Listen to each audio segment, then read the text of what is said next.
Welcome back to the Act 2 podcast, a podcast for the real-life working screenwriter. I'm Tasha Huo. And I am Josh Hallman.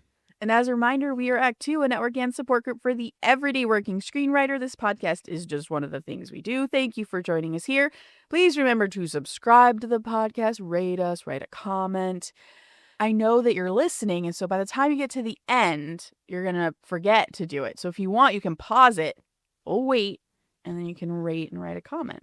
You can also DM us with questions and topic suggestions, or you just want to say hi. You can do that on our Instagram and on our Twitter, or at ActTwoWriters@gmail.com, all spelled out. I'm Story Thursday on Instagram, and Tasha 3.0 on Twitter. I'm Joshua Hallman on Twitter. Josh Hallman on Instagram. We have a couple guests coming up, which I'm excited about. Yes, we have some guests. I'm just going to say it because Sure. why hide the ball? We have a guest coming to talk about an athlete coming to talk about how the athlete world is actually very similar to the screenwriting world. And I'm really excited about that. I know Josh is too, because it's something that we believe very strongly. Oh, yeah. We're going to geek out on this topic. Yeah. I'm excited for that one. And then we're having Boxer Baum come on. Yes. The famous agent, who's also Josh's agent, who is just known to be a hero of specs. He sells everything that crosses his desk, it seems like. So we're going to talk to him about his life and how he succeeds at doing so. Yeah. So we have a lot of good stuff coming up. Yeah. And a good topic today, which I'm excited about.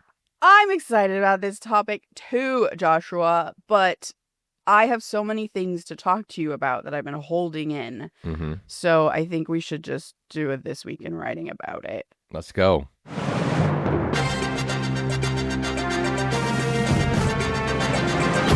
This Week in Writing. Okay, so Joshua, last night I saw a sequel to one of your favorite movies of all time, Jurassic World, Rebirth.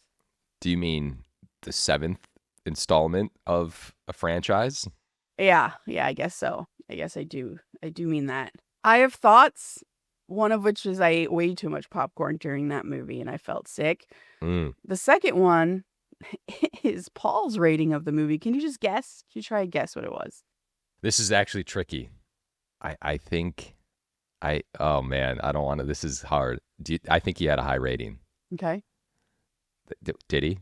What do you think it was? I think it was like an 8. 3! Okay, I was gonna say it was either like either terrible or it was either like a 3 or an 8. I swear to you, that's where I was gonna go. Yeah. What would you rate it? Okay, so as you know, I do not like to knock on movies. No. I don't want to give it a specific number because the people associated with this movie are some of my all-time favorite people associated with movies. They really are. It's an incredible group of people who made this movie. Very talented people. However, what I will say is this was not my favorite installment in the Jurassic World franchise. I didn't know what was happening a lot of times in the current movie. I love Gareth Edwards. I love it. I love everybody associated with this movie. Same. Some of the scenes in the movie were fantastic. Look at me talking away from the question. Yeah. Well, why don't you go ahead? I wonder if this isn't a full episode, to be honest, although I'm like you, do not want to shit on this movie, but my rating was higher than Paul's. I'll say. He asked how I felt about it, and afterwards I was like, that was fun. I enjoyed it. And he's like, what? And I could feel his anger in the entire movie when certain things would happen. And he's not wrong, is the thing. Like, the things he's reacting to are like, yeah, that was a legit weird choice. Yeah, that was very, very hokey. But it didn't ruin the movie for me. Right. But it didn't make it grounded and like the original Jurassic Park or the reboot of Jurassic Park, I thought were really grounded movies that felt, not like B movies necessarily. And yeah, this one was just kind of a monster movie. That I think that was one of the other criticisms Paul had, was that they just moved off of dinosaurs and made it like a monster movie, and that's not what you go to see Jurassic Park for. Yeah, no, it's totally a monster movie. And I think, we kind of touched on this previously, but they're in a weird spot because every Jurassic Park movie seems to be kind of like the same type of movie where it's this group of people trying to get to get to an island to extract DNA and save the DNA and take it to someone who is a nefarious rich person who's trying to either do good things or bad things with it. We don't know. And then they go there and then all hell breaks loose. Dinosaurs come after them. Like Jurassic Park is so brilliant, but it's also kind of stuck in this very singular idea of what can be done, I think. Yeah. That's it. Like it's either a full reboot of the entire franchise, which I don't think is going to happen because, by the way, this movie has made almost $1 billion. So people love Jurassic World movies, Jurassic Park movies, dinosaur movies, monster movies. But yeah, it's a tricky one. It is so tricky. It's tricky. It's not an easy job to do, for sure. I almost felt, and I'd be curious about your thoughts, like if I'm just gonna, spoilers, guys, spoilers. There's two threads in this movie, right? There's the family who gets sort of lost on the island, and then there's the ScarJo, Jonathan Bailey story, which is a bit more action-packed. And I felt like it was almost as if, and this is also the movie that I would choose to write if I was so bequeathed with such a task, is like this family, they're sailing, and the older daughter's going off to college, so it's like their last chance to all be together, but the college-age daughter insists on bringing her annoying boyfriend, which causes obstacles within the family itself. And while they're sailing, they get capsized by a water dinosaur and end up on this island. And they're kind of on the same path as the ScarJo Jonathan Bailey crew, but they get separated. And then they feel like completely disparate stories. I'm not even sure why they exist in the same movie, but it almost felt like the original pitch was like that family story. It's like an everyday family who is having struggles within themselves, and the dad's trying to keep it together, get stranded on a deserted dino island and have to survive. And like that's a movie that feels like I would see that version of a Jurassic Park movie, because you're bringing it really down to the story of a family rather than this huge action-packed thing. And then it feels like they turned that draft in and Universal was like, absolutely not. There are no guns in this. I can't cast anyone here. Who am I going to cast to be like, they're mostly kids. There's one adult in this family. No. And so they're like, okay, fine. There's a Scarlett Johansson type character over here and they're doing other stuff. I don't care.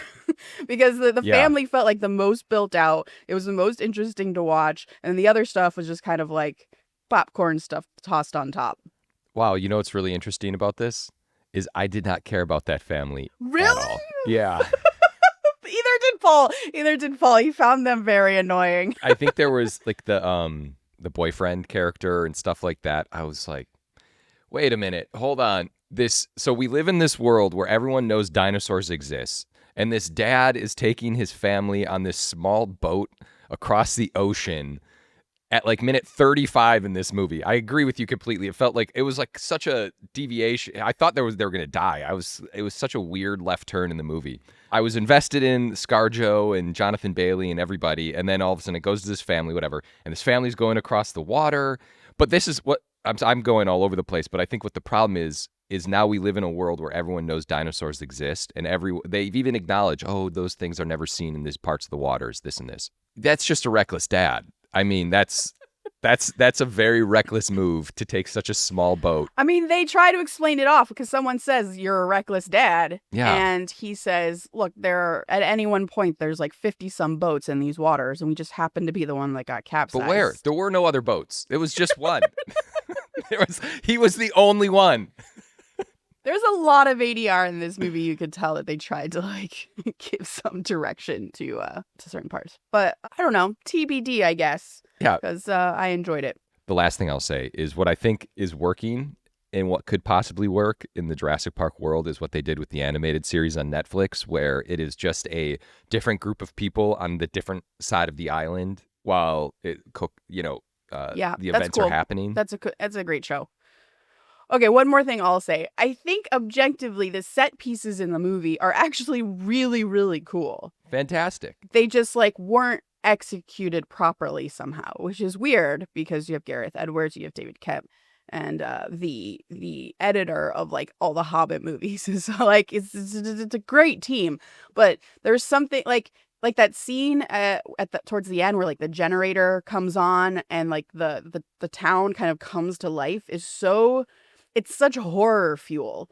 It's so cool, but then Yeah. like the shots that follow and the tension that follows doesn't lean into that world, and it's just like a missed opportunity. And you can kind of like cut and paste that comment on all of the set pieces. They are very, very cool objectively, and then you're like, oh man, that fell flat. Yeah, there's a bunch of parts that I just love. The T-Rex in the water? Come on, that was great. That wasn't even like that didn't even leave anything wanting. Oh, don't get me started on that.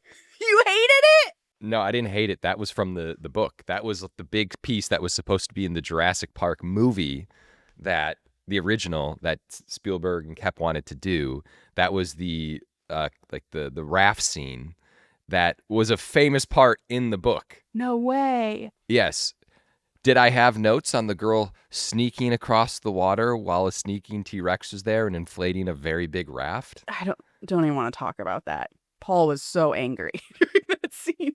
That's actually one of those moments where it was happening to get to the set piece, but while you were watching it, there were people in the audience. I could see everyone was kind of looking at each other as if, oh, come on. Yeah, what is this? Which is an doing? interesting writing thing, right? When characters start to do things that a normal human wouldn't do, you lose people in the audience. And that happened a lot in this movie. And it was clearly just like plot threads to get to where you needed to go, or like to execute a shot that the director thought was cool. Like that's why these characters would do things that a normal human wouldn't, but it was at the cost of audience engagement.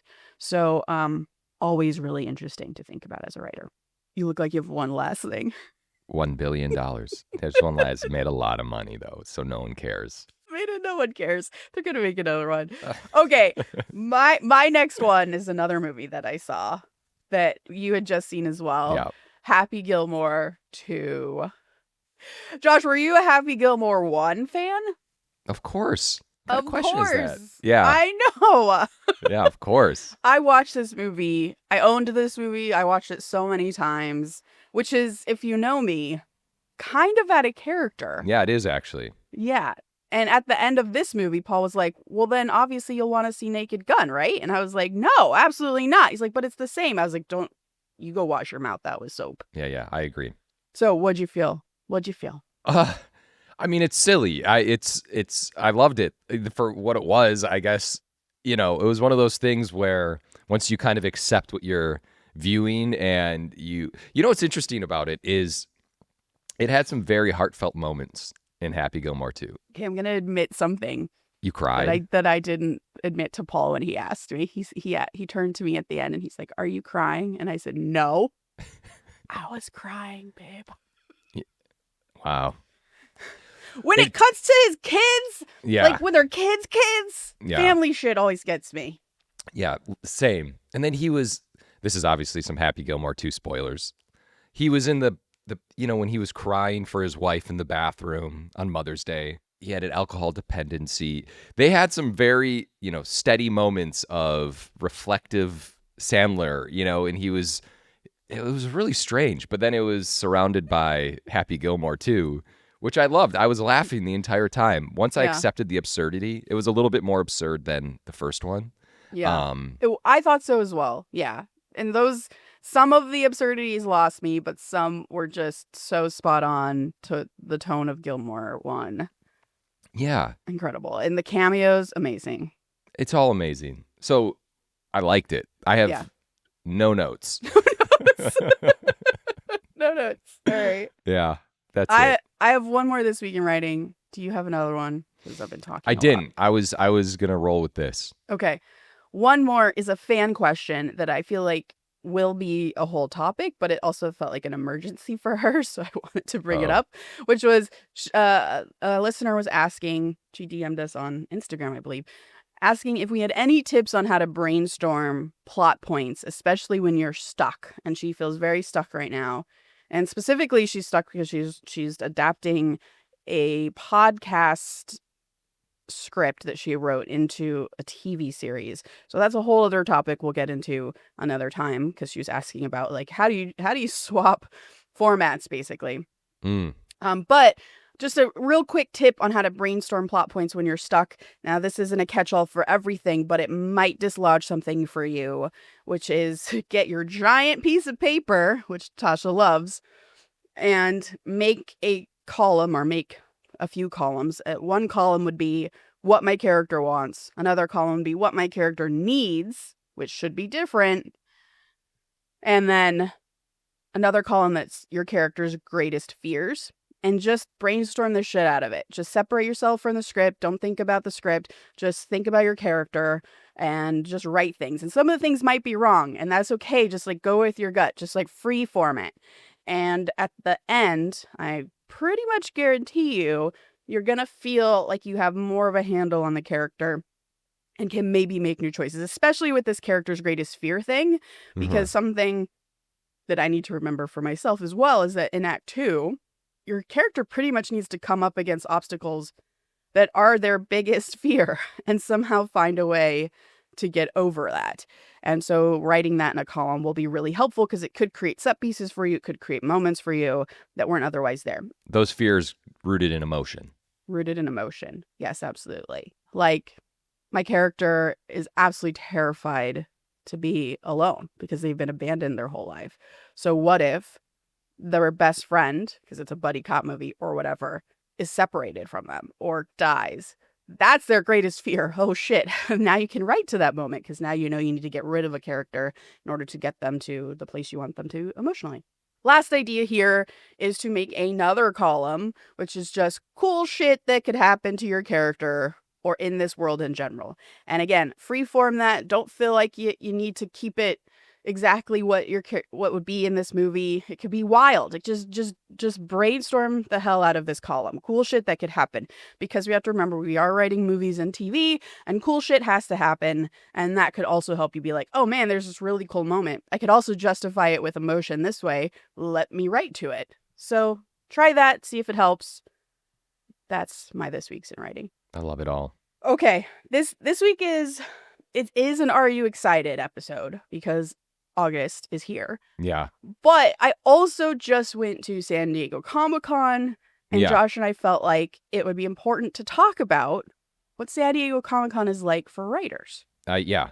Obviously, I'm on social media. I'm scrolling through. I'm seeing all these different updates. I'm seeing announcements. I'm seeing industry things, writing updates, and you're there. You were there because, can we talk about why you were there? Of course. Okay. You were there because you have a show. Yeah. The Mighty Nine is coming out. The release date was announced at Comic-Con, November 19th.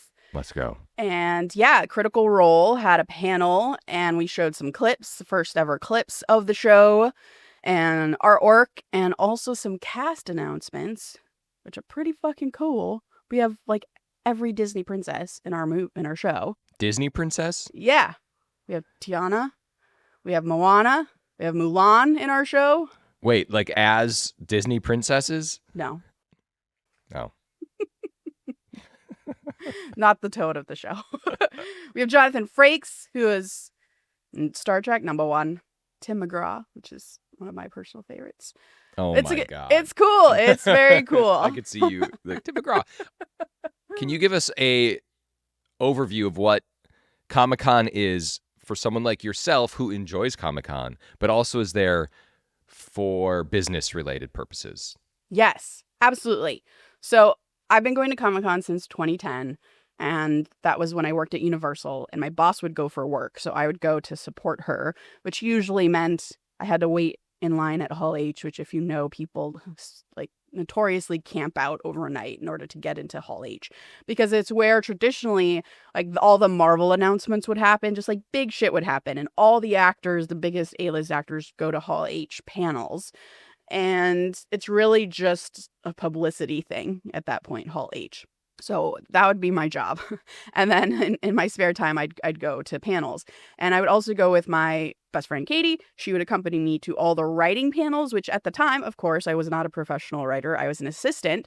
So I would go to all of these writing panels, which are fantastic. If you are an up and coming screenwriter, they have so many panels there that even if you're not a nerd, you will get so much out of, like how to pitch for TV, the landscape of the film and TV industry, how to land not your first job, but your next job, like these really practical writing panels that I would go to like crazy. My entire schedule would be full of these because they are real life working screenwriters talking about all of these things. And usually there's a Q&A afterwards. It's amazing. So I think when people hear about Comic-Con, they think that a lot of these people on the panels are people who are directly associated with comics or movies that are derived from comics or IP. Is that how it is? No, incorrect. There are a lot of panels for comic book writers, comic book artists, etc. Of course, there should be. Yes. But there are a lot that are just for film and TV people, or film and TV people who like to adapt comics or IP in general. And I think this is the criticism of a lot of the harder core nerds who were there at Comic-Con in the early days, because a lot of the panels have skewed away from the comic book industry to just talk about the entertainment industry. So like how to pitch TV, a panel that did exist this last time, had nothing to do with how to pitch TV based on comic books. They were just screenwriters who had run shows and were here to tell you how to pitch TV. And did they work on nerd stuff?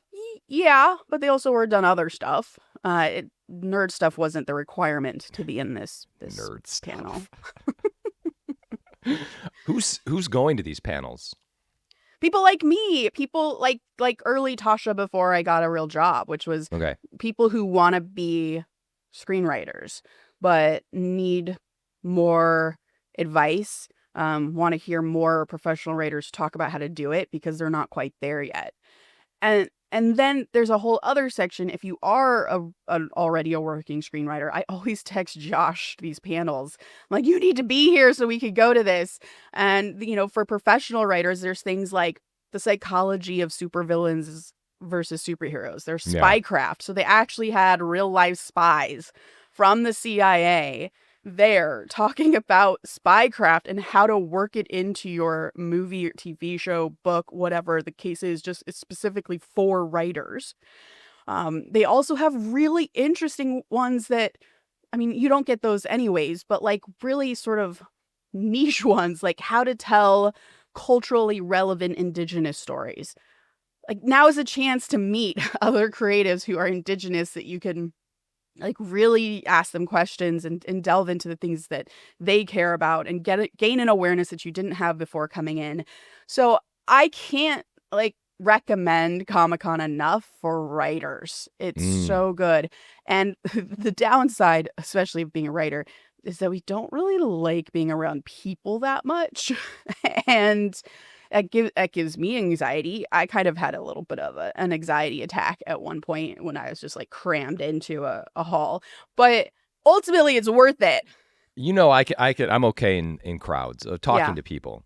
But when it gets too big, where it's like a convention and I'm kind of bunched in like a can of sardines, I just want to retreat. I don't like that at all. When it's shoulder to shoulder, you're bumping around. Well, if you're going to panels, you might... you're going to hit it anyways, because just to cross the street into Comic-Con is a bit of like a cattle herd oftentimes.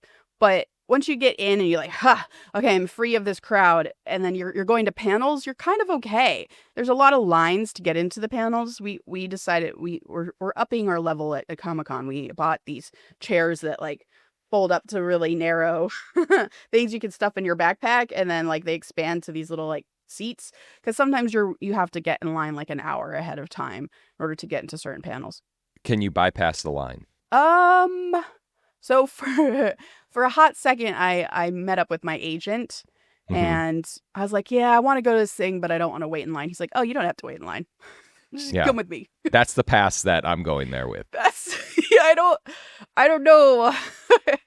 I don't know how to get that pass. No, of I don't course. know. There's always the perks of being in the entertainment industry is when you represent people in certain areas, or if you worked with someone and then they're like, hey, come on, just hop into the. Yeah. Funny story. So because Critical Role was announcing Mighty Nine, and because I'm the showrunner of Mighty Nine, I was able to do this. I skipped the line, which was great because we actually got there like 2.5 hours ahead of time because we wanted to see the panel that was just before it, which was really fascinating. It was composers who compose superhero movies and TV shows talking about how they compose music, which I found really interesting. Wow. And when we got there for that panel, which was the panel just before Critical Role, it was already packed with Critical Role fans. So it was this long fucking line. I was like, I'm not even going to get in to the Critical Role panel, not to mention like the composer panel.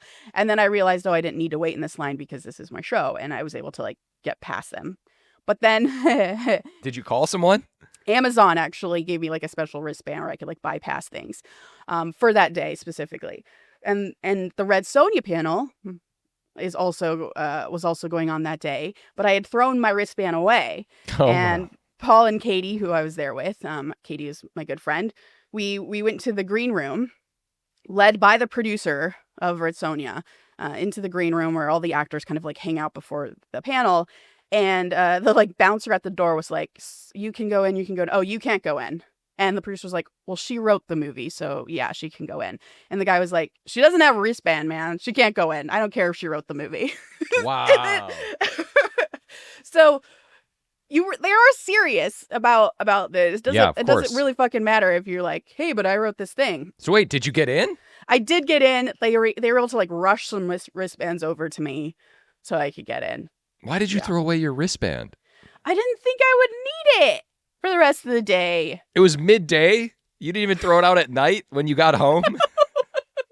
What? I was not planning on going to the green room for Red Sonja. I honestly, like, I don't know, meeting people gives me anxiety. I didn't really want to meet.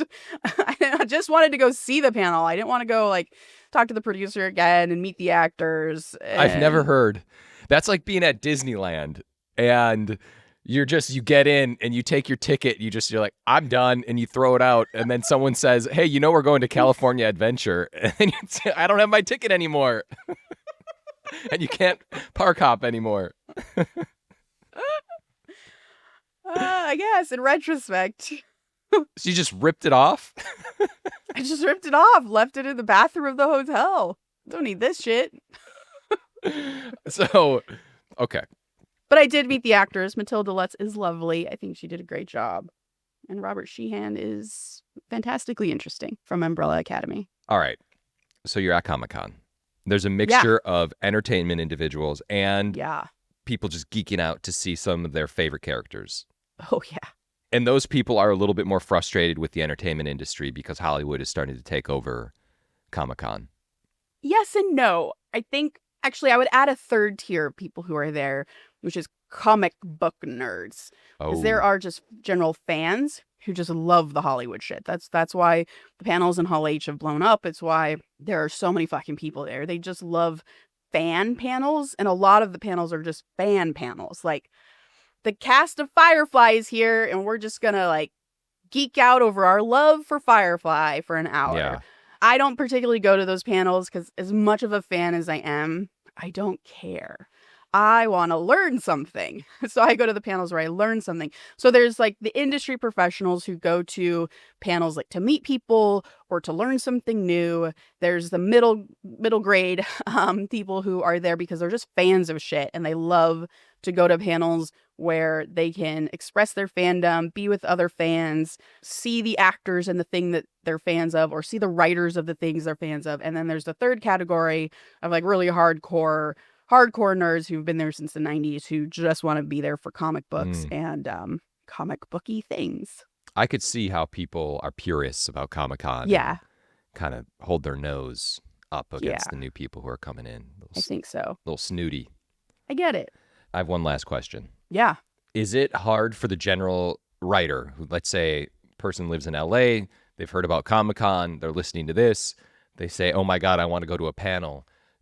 Is it difficult to get tickets for just like a person who just wants to go and experience the panels? Because it sounds like it sells out pretty quickly. Yeah. You do have to be on top of it. If you go to the Comic-Con website, you can, I believe, sign up for an email that will remind you, hey, Comic-Con badges are now on sale. And they can be expensive, but here's my trick for you. They don't check ID at the door. So let's say our entire writers group wanted to go to Comic-Con. We could all split the cost of the Comic-Con badge for the whole weekend because you can buy a single day. So if you look here, but here's the problem. The schedule doesn't actually come out until like the week before Comic-Con. So you really need your badge before that. And you have no idea if the panel you want to see is going to be on Sunday or is it going to be on Thursday. So you buy the whole weekend, you split that cost with your friends, and then you kind of just hand the badge back and forth, either that day or say like, hey, I'm going to go Thursday because all the panels I want to see is on Thursday. You go Saturday, whatever. You can just do that. If you are an industry professional, which is what I've been doing since 2010, really since I've been going, I can say like I work in the industry, and sometimes you have to send them your IMDb of like things that you've worked on, and you can get an industry badge. And with an industry badge, I can get 2 of my friends in as well. So that's what I've been doing for a while. So I'm sort of out of the like how do you do it if you're not getting a professional badge, but definitely there's an email that you can get that says, hey, they're on sale now, buy now. And it's a little bit more of a lottery that way, I think, because I know my brother did it last year and it was a little bit of a lottery, but he was able to get 2 tickets as well, kind of no problem. So worth it. Overall, yeah, I was going to say, overall, successful Comic-Con for you. Successful Comic-Con. One last question for you is, I keep sending you all of these panels that I think you would love. Why don't you go? The crowds are too big. The drive is fine. The parking already is annoying me. The walk to get into wherever I need to go. And then I'll sit there shoulder to shoulder with people after I had to maneuver my way in. Unless I have a backdoor entrance into any of these panels, I think that's just where I'm at. It's hard for me to wait in line. Yeah. Can I tell you something I did? Yes, please. I went to a Disney Descendants concert. I took my daughter and her friend. Oh, I had no idea they had that, but of course they do. Oh, yeah. It was at the Crypto Center. My daughter and her friend were like, we need merch. So I had to go wait in a line for like 35 minutes. And I was losing my mind. It made me realize how impatient I am. I can't wait in lines. I need some kind of, like, I would have paid any extra amount of money to bypass this line system or whatever it was. All right. Let's get into our actual topic. Are you excited? The August edition. Are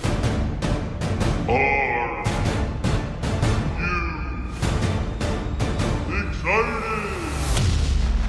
Okay, I'm going to try to get through these quickly because there are surprisingly a lot of fucking movies in August. Okay, August 1st, The Bad Guys 2, a sequel to the animated movie The Bad Guys starring Sam Rockwell, Craig Robinson, Awkwafina. It is a heist comedy based on a children's book series called The Bad Guys by Aaron Blabby. I do not know how to pronounce his name.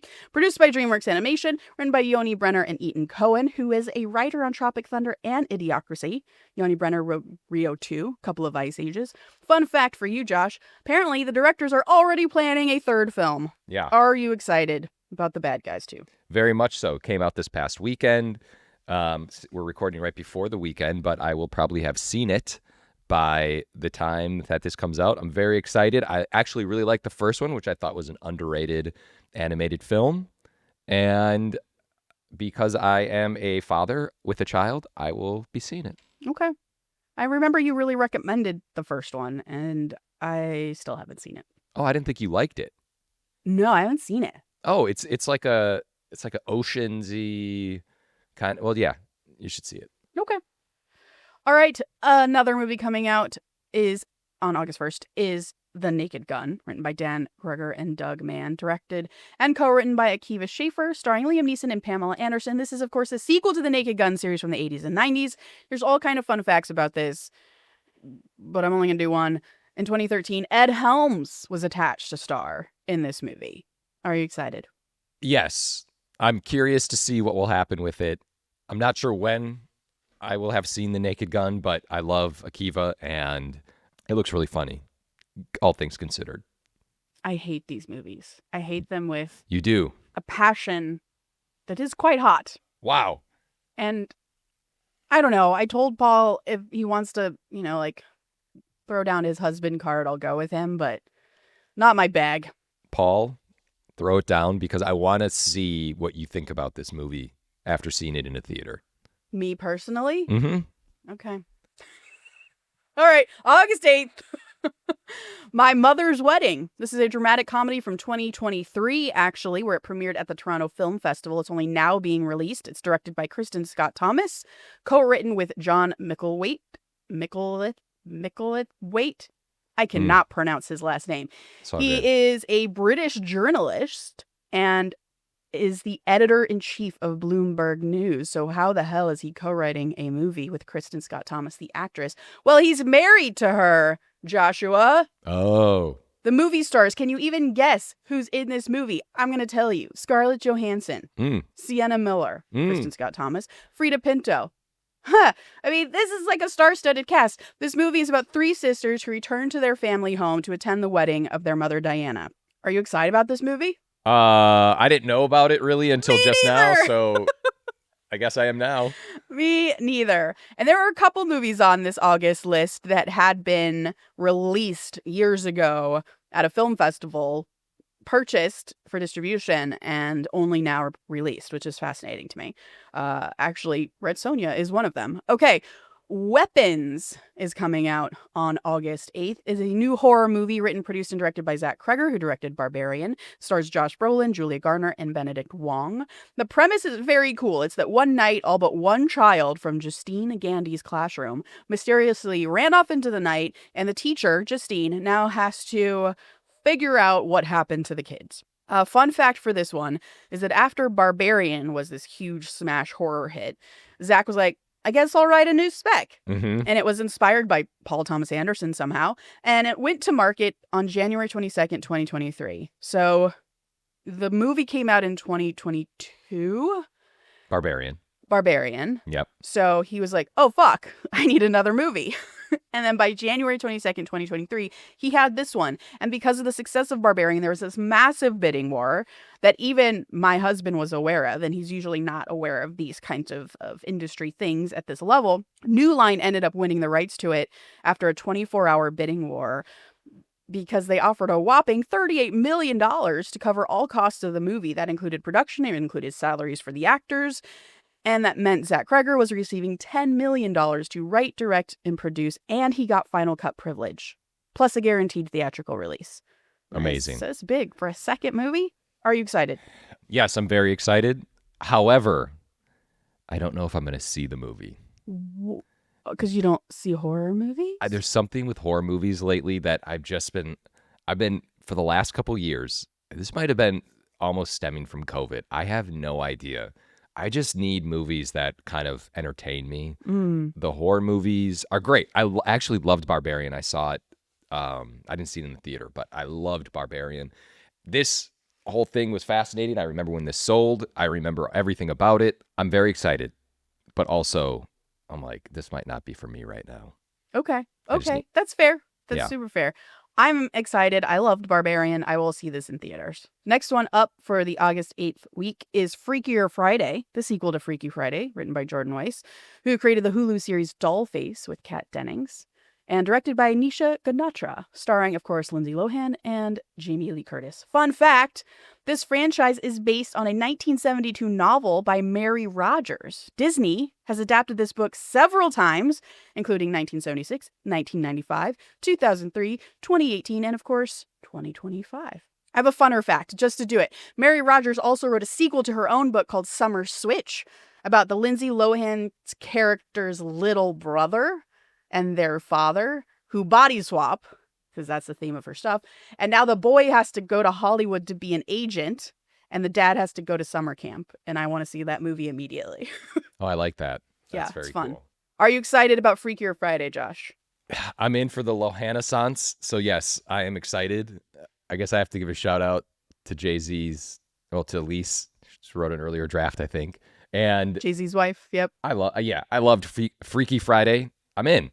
I love body swap movies. I never saw Freaky Friday, and I'm not going to see Freakier Friday. So there you go. Wow, that I thought you were gonna follow up with when I was younger. Now I've seen it. You're just wow.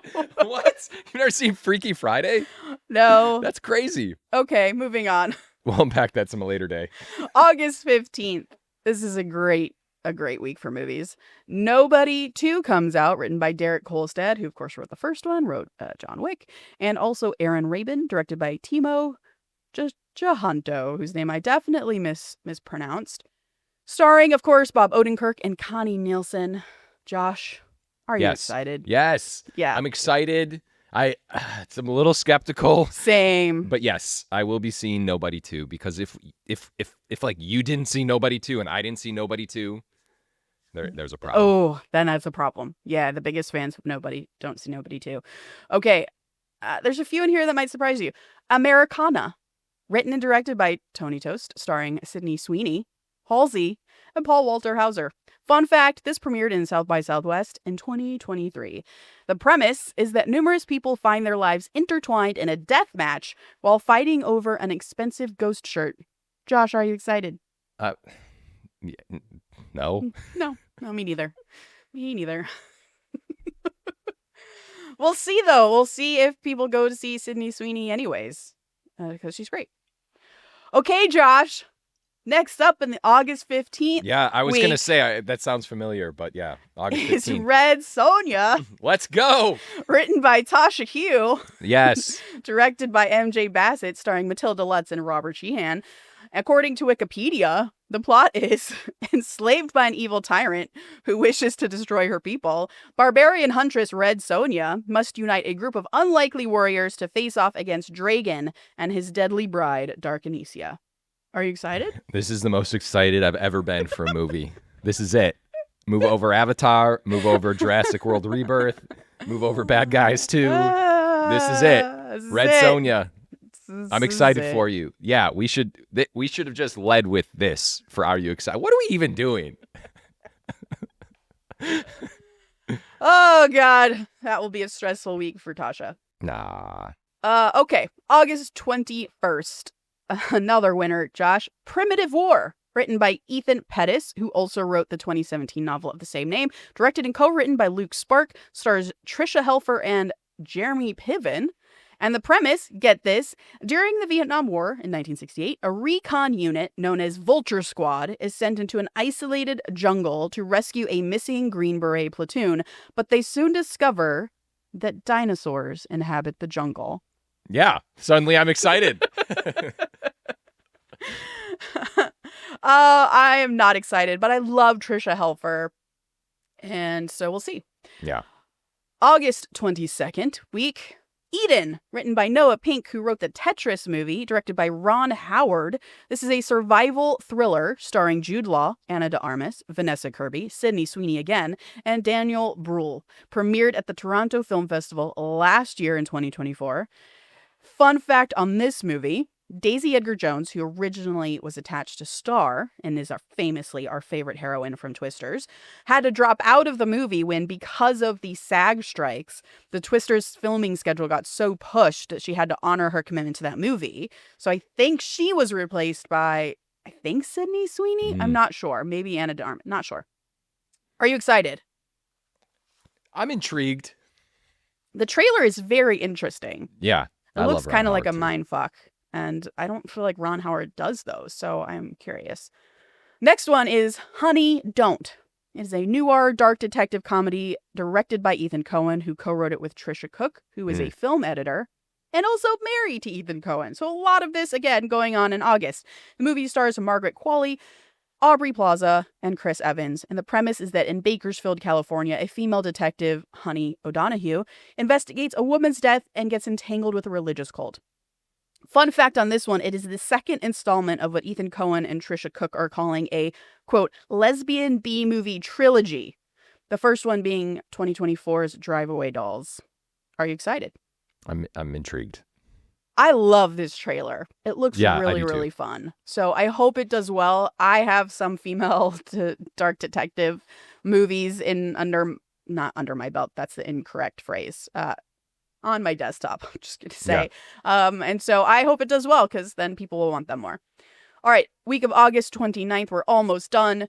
The Roses, a satirical black comedy about marriage written by Tony McNamara, who wrote Poor Things and The Favorite. It is directed by Jay Roach, who did Meet the Parents. It stars Benedict Cumberbatch and Olivia Colman. Fun fact, I literally had no idea, even though it now seems so obvious, but this is based on the 1989 film War of the Roses, which starred Michael Douglas and Kathleen Turner, if you remember that one, which is then based on a 1981 novel by the same name. And even though that movie is definitely not for kids, I loved that movie as a kid. Yeah. Are you excited? I'm excited. I'm excited too. I'm excited too. I hope it doesn't depress me because stories about people who are terrible to each other in marriages makes me upset. Same. Okay. The Toxic Avenger. It's a superhero black comedy splatter film, quote unquote. Not a term I think I've heard, but that's what Wikipedia calls it. It's written and directed by Macon Blair. It premiered at Fantastic Fest in 2023. Fun fact, Arnold Schwarzenegger was originally cast in a role in the movie, not as the Toxic Avenger, but in the movie, but had to drop out to work on Terminator Genesis when it was a much different movie back in 2013. That's how long this has been gestating. Are you excited? I didn't know about this until just now, so I have to digest it a little more. Oh, wow. Yeah. It stars Peter Dinklage. It's. Oh, I have seen this trailer. Okay. Yeah, I've seen the trailer. Sure, it had I'm a huge excited. presence at Comic-Con. Sure. I'm not going to rush to see this. Just because some of the comedy didn't really land with me in the trailer, but it's cool. It's a cool idea. Okay, last one in the month of August is Caught Stealing, written by Charlie Houston, based on his book by the same name, directed by Darren Aronofsky, who is a giant in our industry, did The Whale, Black Swan, The Wrestler, The Fountain, just an amazing, amazing filmmaker. This one stars Zoe Kravitz, Austin Butler, Matt Smith, and Bad Bunny, and is an action crime thriller that follows Hank Thompson, a former high school baseball prospect turned alcoholic bartender, Austin Butler, who gets caught up in a treasure hunt through New York City. Fun fact on this one, this has been in development also since 2013, when Patrick Wilson was originally in the Austin Butler role. Josh, are you excited for Caught Stealing? I think I am. I think that I'm interested. I don't like crime thrillers. Oh. Yeah. Interesting. Yeah. Like true crimey type, like mobstery stuff. That's not my jam. I probably won't see this movie. Oh, okay. Well, I'll see it and report back. Because people are just so mean to each other all the time. And Yeah, I get it. There are no heroes. Okay. Thank you for understanding. Did we do it? Yeah, that's it. That's August. It's insane. Let us know what you're excited about. There's so much to see. Okay. And by the way, just last thing, I'm excited that there are smaller movies here in August. We had huge Fantastic Four, Mission Impossible, right? Huge movies. And these are smaller movies. And that's something that a lot of people in our industry talk about is the loss of these smaller movies in theaters. And August is hopefully going to prove them wrong because people are going to come out to see them. So let's be part of that journey. This is a perfect end to summer. August, all those movies that were just listed is like a perfect kind of let's bring us into September. I agree. Okay, quote of the day. I don't wait for moods. You accomplish nothing if you do that. Your mind must know it has got to get down to work. Pearl S. Buck. Please remember to rate and subscribe. Follow us at ActTwoWriters for more awesome writing stuff. You can follow me, Tasha at Story Thursday on Instagram or on Twitter at Tasha 3.0. I'm Joshua Hallman on Twitter, Josh Hallman on Instagram. And as always, the Act Two podcast is a production of Act Two, a network and support group for the everyday working screenwriter. This episode was edited by Paul Lundquist.